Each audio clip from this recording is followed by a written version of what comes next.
Hi friends, welcome back to my YouTube channel Vinu Ade life ಕೋಟೆನಾಡು ಚಿತ್ರದುರ್ಗ. ನಾನು ನಿಮ್ಮ ಮಗಳು.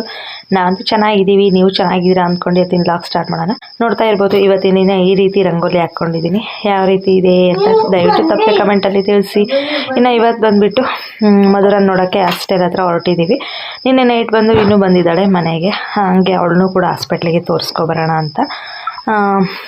ಚಿತ್ರಹಳ್ಳಿಯಲ್ಲಿ ಹೇಳಿದ್ನಲ್ಲ, ಅಲರ್ಜಿ ಅದಕ್ಕೆಲ್ಲ ಚರ್ಮ ರೋಗ ತಜ್ಞರು ಡಾಕ್ಟ್ರ್ ಇದ್ದಾರೆ, ತುಂಬ ಚೆನ್ನಾಗಿ ನೋಡ್ತಾರೆ ಅಂತ. ಇನ್ನು ನಮ್ಮ ವಿನು ಪುಟ್ಟಿ ನೋಡ್ತಾ ಇರ್ಬೋದು ಹೆಂಗಿದ್ದಾಳೆ. ನೋಡ್ತಾನೆ ಎಷ್ಟು ಎತ್ತರ ಬೆಳೆದ್ಬಿಟ್ಟಿದ್ದಾಳೆ ನಮ್ಮ ವಿನು. ಇನ್ನು ತುಂಬ ಕಷ್ಟ ಆಗುತ್ತೆ ಮಕ್ಕಳನ್ನಿಬ್ರು, ಒಬ್ಬರನ್ನ ಹಾಸ್ಟೆಲಲ್ಲಿ ಒಬ್ಬರನ್ನ ಅಮ್ಮರ ಮನೆಯಲ್ಲಿ ಬಿಟ್ಟಿರೋದಕ್ಕೆ. ಇನ್ನು ಪಟ್ಲಿ ಮರಿಯಲ್ಲ ಹತ್ರ ಬಂದಿದ್ದಾಳೆ. ಮೇಕೆ ತೊಗೊಂಡು ಬಂದಿದ್ದೀವಲ್ಲ, ಅದನ್ನು ಯಾರ್ದು ಏನು ಅಂತ ಕೇಳ್ತಾ ಇದ್ದಾಳೆ. ಇನ್ನು ನಾವಿವಾಗ ಬಂದು ದುರ್ಗ ರೀಚ್ ಆಗಿದ್ದಾಯಿತು. ಇನ್ನು ನಮ್ಮ ಮನೆಯವರು ಟಿಫನ್ನು ಅಲ್ಲೇ ಕೊಡಿಸ್ತೀನಿ ಅಂತ ಹೇಳಿದರು, ಹಂಗಾಗಿ ಇಲ್ಲೇ ಬಂದಿದ್ದೀವಿ. ಎಲ್ಲಪ್ಪ ಅಂತ ಹೇಳಿದ್ರೆ ಕಡಿಮೆ ಮಾರಕ್ಕ ದೇವಸ್ಥಾನ ಪಕ್ಕ ಸಖತ್ತಾಗಿ ಮಾಡ್ತಾರೆ ಬಾತು. ನೋಡ್ತಾ ಇರ್ಬೋದು, ರೈಸ್ ಬಾತ್ ತಗೊಂಡಿದ್ವಿ. ನಮ್ಮ ಜೊತೆ ನಮ್ಮ ಅಜ್ಜಿನೂ ಕೂಡ ಬರ್ತಾ ಇದ್ದಾರೆ. ವೇದು ಪಾಪು ನೋಡ್ತಾ ಇರ್ಬೋದು ಏನು ಸ್ಟೈಲಿಶಾಗಿ ಎಷ್ಟು ನಾಟಕ ಮಾಡ್ತಾ ಇದ್ದಾನೆ ಅಂತ. ಇನ್ನು ನಮ್ಮ ಮನೆಯವರು ಅಲ್ಲಿ ಬಿಲ್ ಪೇ ಮಾಡೋಕ್ಕೆ ಹೋಗಿದ್ದಾರೆ. ಈ ಥರ ನೋಡ್ತಾ ಇರ್ಬೋದು ಎಷ್ಟು ಜನ ಬಂದುಬಿಟ್ಟು ಇಲ್ಲೇ ತಿಂಡಿ ತಿಂದ್ಕೊಂಡು ಹೋಗ್ತಾರೆ. ಕೆಲ್ಸಕ್ಕೆ ಹೋಗೋರಾಗಿರ್ಬೋದು, ಮತ್ತು ಸ್ಕೂಲು ಕಾಲೇಜ್ಗೆ ಹೋಗೋ ಅಂಥವ್ರಾಗಿರ್ಬೋದು, ಎಷ್ಟು ಜನ ಇರ್ತಾರೆ ಯಾವಾಗ್ಲೂ. ನೋಡ್ತಾ ಇರ್ಬೋದು ಮುನ್ಸಿಪಾಲ್ಟಿ ಆಫೀಸ್ ಎದುರುಗಡೆನೆ ಕಡಿಮೆ ಮಾರಕ್ಕ ದೇವಸ್ಥಾನ ಪಕ್ಕ. ನಮ್ಮ ಚಿತ್ರದುರ್ಗದಲ್ಲಿ ಇರೋ ಅಂಥವ್ರಿಗಾದರೆ ಗೊತ್ತಿರುತ್ತೆ. ಬೆಳಗ್ಗೆ ಟೈಮ್ ನಾವೆಲ್ಲಾದರೂ ಹೊರಟ್ರೆ ಇಲ್ಲೇ ತಿಂಡಿ ತಿಂದ್ಕೊಂಡು ಹೋಗೋವಂಥದ್ದು. ಸಖತ್ತಾಗಿತ್ತು ಮಾತ್ರ ಟೇಸ್ಟು ರೈಸ್ ಬಾತು. ನೀವು ಕೂಡ ಯಾವಾಗಾದರೂ ಬಂದರೆ ಒಮ್ಮೆ ಟ್ರೈ ಮಾಡಿ. ಇನ್ನು ವಿನು ಮತ್ತು ಅವ್ರ ಅಜ್ಜಿ ಹಿಂದೆ ಕೂತಿದ್ದಾರೆ, ನಾನು ವೇದು ಪಾಪು ಮುಂದೆ ಕೂತಿದ್ದೀವಿ. ನಮ್ಮ ವಿನುಗೆ ಒಂದೇ ಸಂಕಟ, ಅವಳು ಬಂದು ಫ್ರಂಟಲ್ಲಿ ಕೂತ್ಕೋಬೇಕು ಅಂತ. ಬಟ್ ವೇದು ಪಾಪು ಬಿಡಲ್ಲ, ಏನು ಮಾಡೋದು, ಹಿಂಗೇನೆ ಪ್ರತಿ ಸಲ ಎಲ್ಲಿಗಾದರೂ ಹೋಗಲಿ ಇದೇ ಥರ ನಡೀತಾ ಇರುತ್ತೆ.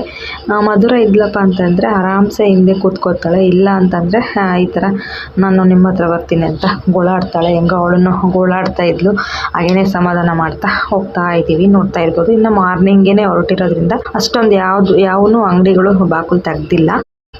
ಇನ್ನು ಪಪ್ಪಿ ಸಾರಿಂದು ನೋಡ್ತಾ ಇರ್ಬೋದು ಎಷ್ಟು ದೊಡ್ಡ ಸ್ಟ್ಯಾಚು ಹಾಕಿದ್ದಾರೆ ಅಂತ ಹೇಳ್ಬಿಟ್ಟು ಅವ್ರದ್ದು ಬರ್ತ್ಡೇ ಪ್ರಯುಕ್ತ. ಇನ್ನು ನಮ್ಮ ದುರ್ಗದ ಸರ್ಕಲ್ಲು, ಅಲ್ಲಿಂದ ನಾವು ಬಿಟ್ಟಿದ್ದು ನೋಡ್ತಾ ಇರ್ಬೋದು. ಇವಾಗ ಹೊಳಲ್ಕೆರೆ ಬಿಟ್ಬಿಟ್ಟು ಬೊಮ್ಮನಕಟ್ಟೆ ಹತ್ರ ಅಂದರೆ ಮಧುರಾಯರ ಹಾಸ್ಟೆಲ್ ಕಡೆ ಹೋಗ್ತಾ ಇದ್ದೀವಿ. ವೇದು ಪಾಪು ಅಂತೂ ಫುಲ್ ಖುಷಿ, ಏನೋ ಒಂಥರ ಅವ್ರ ಅಕ್ಕನ ನೋಡೋ ಅಂಥ ಉತ್ಸಾಹ ಉಲ್ಲಾಸ ಎಲ್ಲ ಕೂಡ ಇದೆ.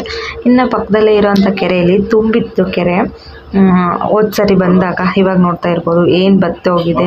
ಎಲ್ಲ ಕಡೆನೂ ಅಷ್ಟೇ, ಈ ವರ್ಷ ಮಳೆಗಾಲ ಕಮ್ಮಿ ಇದೆ. ನಿಮ್ಮ ಕಡೆ ಹೆಂಗೆ ಏನು ಅಂತ ತಿಳಿಸಿ. ನಮ್ಮ ಚಿತ್ರದುರ್ಗ ಕಡೆ ಅಂತೂ ತುಂಬ ಮಳೆ ಕಮ್ಮಿ ಇದೆ. ಇನ್ನು ನೋಡ್ತಾ ಇರ್ಬೋದು ಇದೇ ಹಾಸ್ಟೆಲ್ಲು. ಇನ್ನು ಬಂದ ತಕ್ಷಣವೇ ಅಮ್ಮ ಮಧುರ, ಅಮ್ಮ ಅಕ್ಕ, ಅಮ್ಮ ಚಿಂಟಕ್ಕ ಅಂತ ಒಬ್ಬೊಬ್ಬರು ಒಂದೊಂದು ರೀತಿ ಮಾತಾಡ್ತಾ ಇದ್ದಾರೆ. ವಿನುಗೆ ಗೊತ್ತಾಗಿರೋದ್ರಿಂದ ನಮ್ಮ ಅಕ್ಕನ ಹೆಸರು ಮಧುರ ಅಂತ ಕರೀತಾಳೆ. ಬಟ್ ಇವನು ಇನ್ನು ಯಾರಾದರೂ ಹೇಳಿದರೆ ಮಾತ್ರ ಮಧುರ ಅಂತ ಕರೆಯುವಂಥದ್ದು, ಇಲ್ಲ ಅಂತಂದರೆ ಚಿಂಟಕ್ಕ ಅಂತಲೇ ಕರೀತಾನೆ. ಇನ್ನು ಅವಳು ನೋಡ್ಕೊಳ್ತಾ ಅವಳ ಫ್ರೆಂಡ್ಸ್ ಎಲ್ಲ ಗೇಟ್ ಹತ್ರ ನಿಂತಿದ್ರು, ಅಂದರೆ ಫೋನ್ ಮಾಡ್ಸೋಕ್ಕೆ ಅಂತ ಬಂದಿದ್ರಲ್ಲ, ಅವ್ರನ್ನ ಕರ್ಕೊಂಡೋಗಿ ಮಧುರನ ಕರ್ಕೊಂಡು ಬಂದು ಕಾರಲ್ಲಿ ಕೂತ್ಕೊಂಡು ಈ ರೀತಿ ಮಾತಾಡ್ತಾ ಇದ್ದಾರೆ ಅಜ್ಜಿ ಮೊಮ್ಮಗಳು.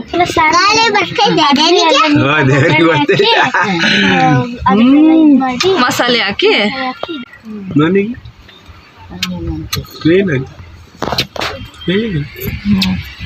ಅಯ್ಯೋ ವೇದ ಸಿಗಲ್ಲ, ಅದಕ್ಕೆ ವೇದನ್ ಮುದ್ದಾಡ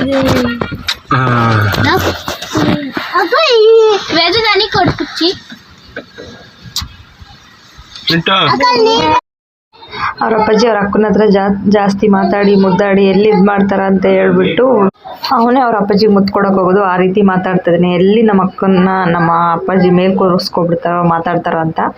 ಈ ರೀತಿ ಚಿಕ್ಕ ಮಕ್ಕಳು ಎಲ್ಲರ ಮನೆಯಲ್ಲೂ ಅಷ್ಟೇ ಅನಿಸುತ್ತೆ. ಇನ್ನು ನೋಡ್ತಾ ಇರ್ಬೋದು ಈ ಎಮ್ಮೆಗಳು ಬೊಮ್ಮನಕಟ್ಟೆ ಊರಿಂದಂತೆ. ಪ್ರತಿದಿನ ಒಬ್ಬೊಬ್ಬರು ಮನೆಯಲ್ಲೇ ಒಬ್ಬರು ಇಬ್ಬರು ಬಂದು ಕಾಯಬೇಕಂತೆ. ಸರ್ತಿ ಪ್ರಕಾರ ಒಂದೊಂದು ಮನೆ ಇಬ್ಬಿಬ್ಬರು, ಒಂದು ಮನೆಗೆ ಒಬ್ಬರು, ಇನ್ನೊಂದು ಮನೇಲಿ ಒಬ್ಬರು, ಇಬ್ಬಿಬ್ಬರು ಡೈಲಿ ಕಾತ್ಕೊಬರ್ಬೇಕಂತೆ. ಇದೊಂಥರ ಚೆನ್ನಾಗಿದೆ ಅಂತ ಅನ್ನಿಸ್ತು. ನಿಮ್ಮೂರುಗಳಲ್ಲೂ ಇದೇ ಥರನಾ ಅಂತ ಕಮೆಂಟ್ ಮಾಡಿ ತಿಳಿಸಿ. ಇನ್ನು ಹಾಸ್ಟೆಲ್ ಒಳಗಡೆ ಬಂದರೆ ನೋಡ್ತಾ ಇರ್ಬೋದು ಪ್ರತಿಯೊಬ್ಬರೂ ಈ ರೀತಿ ತಂದೆ ತಾಯಿರ ಹತ್ರ ಮಾತಾಡೋಕ್ಕೋಸ್ಕರ ಕಾಯ್ತಾ ಇರ್ತಾರೆ. ನನಗಂತೂ ಏನೋ ಒಂಥರ ತುಂಬ ಅಂದರೆ ತುಂಬ ಬೇಜಾರು ಸಂಕಟ. ಇನ್ನು ಈ ಹುಡುಗಿದು ನಮ್ಮೂರೇನೆ, ನಮ್ಮ ರಿಲೇಟಿವ್ಸು ಕೂಡ ಫೋನ್ ಕೊಟ್ಟು ಕೂತಿದ್ದೆ ಮಾತಾಡಲಿ ಅಂತ ಹೇಳ್ಬಿಟ್ಟು. ಇನ್ನು ವಿನು ಮಧುರ ನೋಡ್ತಾ ಇರ್ಬೋದು. ಮನೇಲಿದ್ರೆ ಹೆಂಗೆ ಕಿತ್ತಾಡ್ತಾರೆ. ಇವಾಗ ಏನು ಜೋಡಿ ಅಕ್ಕಿಗಳ ಥರ ಕೈ ಹಿಡ್ಕೊಂಡು ಕೂತಿದ್ದಾರೆ ಅಕ್ಕ ತಂಗಿರಿ ಇಬ್ರು. ಇನ್ನು ಕೆಲವೊಬ್ಬರು ಹಾಸ್ಟೆಲಿಂದ ಊರಿಗೆ ಹೋಗೋದಕ್ಕೆ ಅಂತ ಹೇಳ್ಬಿಟ್ಟು ಸೈನು ಅದನ್ನೆಲ್ಲ ಮಾಡಿಸ್ಕೊತಾ ಇದ್ದಾರೆ.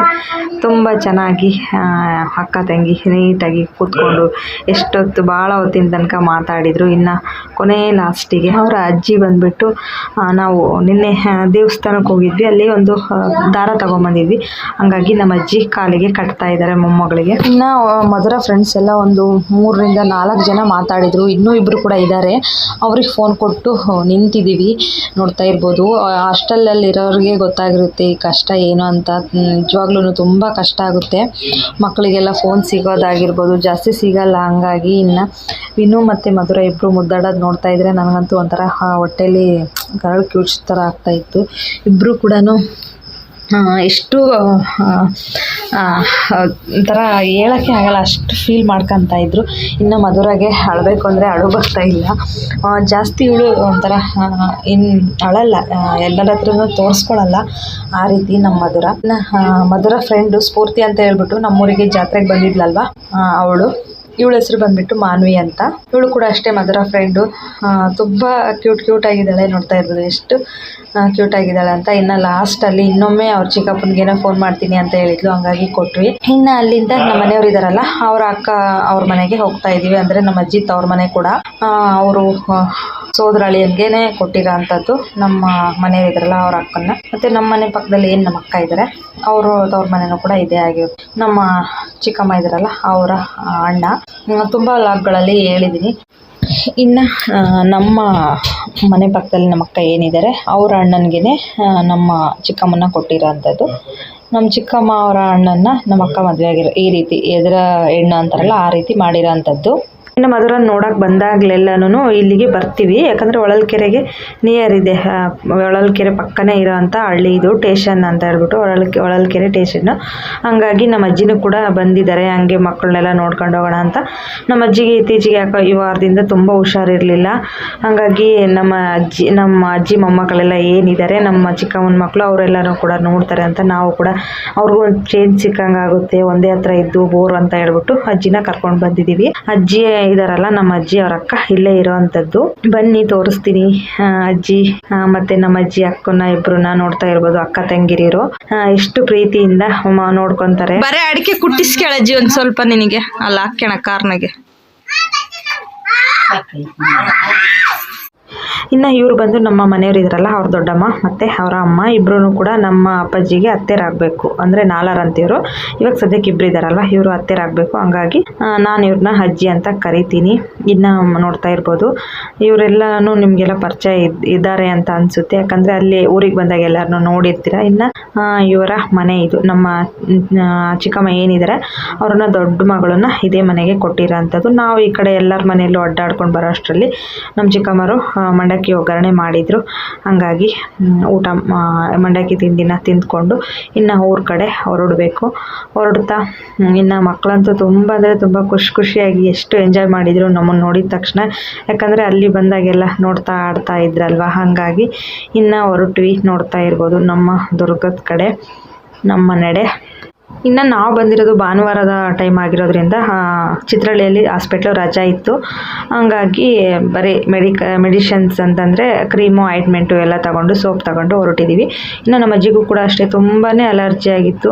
ಅವ್ರಿಗೂ ಕೂಡ ತೋರಿಸ್ಕೊಂಡು ಆಯಿಂಟ್ಮೆಂಟು ತೊಗೊಂಡಿದ್ದೀನಿ. ನಮ್ಮ ಮನೆಯವರು ಇದ್ದಾರಲ್ಲ ಅವರ ಅಮ್ಮ ಕ್ಲೀನಾಗಿ ನೋಡ್ಕೊಬಿಡಿ ಇವತ್ತೇನೆ. ಇನ್ನು ನೋಡ್ತಾ ಇರ್ಬೋದು ನಮ್ಮ ದುರ್ಗ ರೀಚ್ ಆಗ್ತಾ ಇದ್ದೀವಿ. ದುರ್ಗದ ಹತ್ರ. ಇನ್ನು ವಿನು ಹಾಗೆಯೇ ಸಂಜೆ ಟೈಮು ವಿನುನ ಊರಿಗೆ ಬಿಟ್ಟು ಬಂದುಬಿಡ್ಬೇಕು.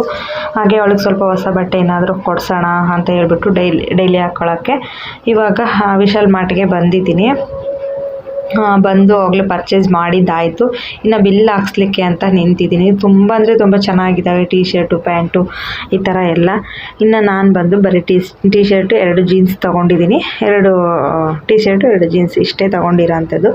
ವಿನುಗೋಸ್ಕರನೇ. ಇನ್ನು ಯಾರಿಗೋಸ್ಕರನೂ ಇನ್ನು ಪರ್ಚೇಸ್ ಮಾಡಿಲ್ಲ. ನಾವು ಕೂಡ ಒಂದಿನ ಈ ವಾರದಲ್ಲೇ ಬಂದು ತೊಗೋಬೇಕು ಅಂತ ಇದ್ದೀವಿ. ನೋಡಬೇಕು ಏನಾಗುತ್ತೆ ಎತ್ತಾಗುತ್ತೆ ಅಂತ ಹೇಳ್ಬಿಟ್ಟು ಇನ್ನು ಬಿಲ್ ಹಾಕ್ಸ್ತಾ ಇದ್ದೀವಿ. ಅವ್ರ ಅಪ್ಪಾಜಿ ಬಂದುಬಿಟ್ಟು 1000 ರೂಪಾಯಿ ಏನೋ ಕೊಟ್ಬಿಟ್ಟು ಬಂದುಬಿಟ್ಟು ಇದರಲ್ಲಿನ ನನಗೆ 500 ರೂಪಾಯಿ ಚೇಂಜ್ ತರಬೇಕು ಅಂತ ಹೇಳಿದ್ದಾರೆ. ನಾನು ಕೂಡ ಅಷ್ಟೇ ಅದಕ್ಕೆ ತಕ್ಕಂತೆಯೇ ಇವಾಗ ಅವರಿಗೆ ಸಾರಿ 500 ರೂಪಾಯಿ ಅಲ್ಲ 200 ರೂಪಾಯಿ ತಂದು ಕೊಡಬೇಕು ಅಂತ ಹೇಳಿದ್ದಾರೆ. ನಾನು ಅವ್ರು 200 ರೂಪಾಯಿ ಹೇಳಿದರೆ ನಾನು 400 ರೂಪಾಯಿ ಉಳಿಸ್ಕೊಂಡೋಗಿ ಕೊಡ್ತಾ ಇದ್ದೀನಿ. ಯಾಕಂದರೆ ಇವತ್ತು ಆಫರ್ ಇತ್ತು ವಿಶಾಲ್ ಮಾರ್ಟಲ್ಲಿ, ಹಾಗಾಗಿ ನಮ್ಮ ವಿನೋನೇ ವಿಡಿಯೋ ಎಲ್ಲ ಕ್ಯಾಪ್ಚರ್ ಮಾಡ್ತಾ ಇದ್ದಾಳೆ. ಏನೋ ಒಂಥರ ಖುಷಿ ನನಗೂ ಕೂಡ ನನ್ನ ಮಕ್ಕಳಿದ್ರೆ ಈ ಥರ ಸಪೋರ್ಟ್ ಮಾಡ್ತಾರಲ್ವಾ ಅಂತ ಹೇಳ್ಬಿಟ್ಟು. ಇನ್ನು ಕಾರಲ್ಲೇ ಮಲಗಿದ್ದ ವೇದು ಪಾಪು, ಇಲ್ಲ ಅಂತಂದರೆ ಅವನನ್ನು ಕೂಡ ಕರ್ಕೊಬರ್ಬೇಕಾಗಿತ್ತು. ಹೇಗೋ ಮಲಗಿದ್ನಲ್ಲ, ಅದೊಂದು ಖುಷಿ ಆಯಿತು. ಇನ್ನು ಅಜ್ಜಿ ಇದ್ದಾರೆ ಅವನ ಜೊತೆ, ಹಾಗಾಗಿ ಹೊರಗಡೆನೆ ಕೂತಿದ್ದಾರೆ, ಕಾಯ್ತಾ ಇದ್ದಾರೆ ಆದಷ್ಟು ಬೇಗ ಹೊರಡಬೇಕು. ಇನ್ನು ವಿನು ಬಂದುಬಿಟ್ಟು ಈ ಥರ ಬಿಸ್ಕೆಟ್ನೇ ವಿಡಿಯೋ ಮಾಡಿದ್ದಾಳೆ, ನೋಡ್ತಾ ಇರ್ಬೋದು. ಈ ಬಿಸ್ಕೆಟ್ ಅಂದರೆ ಅವಳಿಗೆ ತುಂಬ ಇಷ್ಟ ಅಂತೆ. ಯಾವಾಗಲಾದ್ರೂ ವಿಶಾಲ್ ಮಾರ್ಟಿಗೆ ಬರಲಿ ಇದೇ ಬಿಸ್ಕೆಟೇ ಅವಳು ತಗೊಳ್ಳೋ ಅಂಥದ್ದು. ಇನ್ನು ಇದಾಗಿತ್ತು ಫ್ರೆಂಡ್ಸ್ ಇವತ್ತಿನ ವಿಡಿಯೋ. ದಯವಿಟ್ಟು ವಿಡಿಯೋ ಯಾರೆಲ್ಲ ನೋಡ್ತಾ ಇದ್ದೀರಾ ಸಬ್ಸ್ಕ್ರೈಬ್ ಆಗಿಬಿಟ್ಟು ವಿಡಿಯೋ ನೋಡಿ. ಈ ವಿಡಿಯೋ ಇಷ್ಟ ಆದರೆ ಒಂದು ಲೈಕ್ ಮಾಡಿ, ನಿಮ್ಮ ಫ್ಯಾಮಿಲಿ ಆ್ಯಂಡ್ ಫ್ರೆಂಡ್ಸಿಗೆಲ್ಲ ಶೇರ್ ಮಾಡಿ ಅಂತ ಹೇಳ್ತಾ ಇವತ್ತಿನ ಈ ವಿಡಿಯೋ ಇಲ್ಲಿಗೆ ಮುಗಿಸ್ತಾ ಇದ್ದೀನಿ.